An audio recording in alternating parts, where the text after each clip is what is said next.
नाशिकमध्ये सुद्धा विसर्जन मिरवणुका सुरू आहेत। मुकुल कुलकर्णी आपले प्रतिनिधी या संदर्भातली माहिती आपल्याला देत आहेत। मुकुल,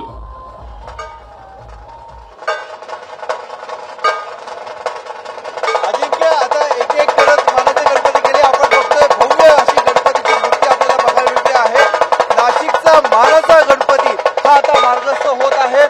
नाशिकच्या अशोक स्तंभ परिसरामध्ये हे गणपतीचं मंडळ आहे आणि मागच्या बाजूला विठ्ठलाची प्रतिकृती बघायला मिळते। त्याच्या पुढे गणपती बाप्पा आरूढ झालेले आहेत आणि हे पुढचं ढोल पथक आपल्याला बघायला मिळते आहे।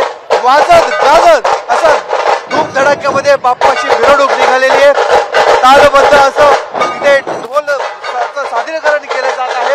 यानंतर अजून पुढे 20 गणपती आहे जे मार्गस्थ होणार आहेत। हळूहळू एक एक करत पोलिसांच्या माध्यमातून हे गणपतीची मिरवणूक ही हळूहळू पुढे मार्गस्थ होते। आपण बघतोय की मोठ्या जल्लोषामध्ये तालबद्ध अशा ढोलच्या वादनामध्ये गणपतीची मिरवणूक मार्गस्थ होत आहे। बरोबर आहे। आपण प्रेक्षकांना ही दृश्य दाखवूया। नाशिक मधल्या विसर्जन मिरवणुकांची स्क्रीनच्या डावीकडे आपण ही दृश्य सध्या पाहतो आहोत। नाशिककरांनी सुद्धा मोठी गर्दी केलेली आहे। ढोल ताशा पथकं देखील आहेत। ढोल ताशाच्या गजरात या विसर्जन मिरवणुका सध्या काढल्या जात आहेत। पारंपरिक पद्धतीने या मिरवणुका सध्या सुरू असल्याचं आपण पाहतो आहोत।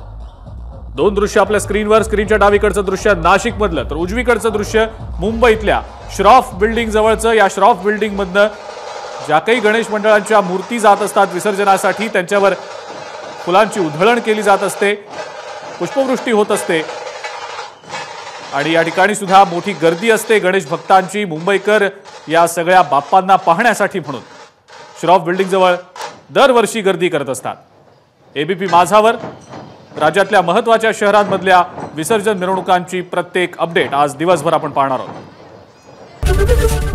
एबीपी माझा, उघडा डोळे बघा नीट।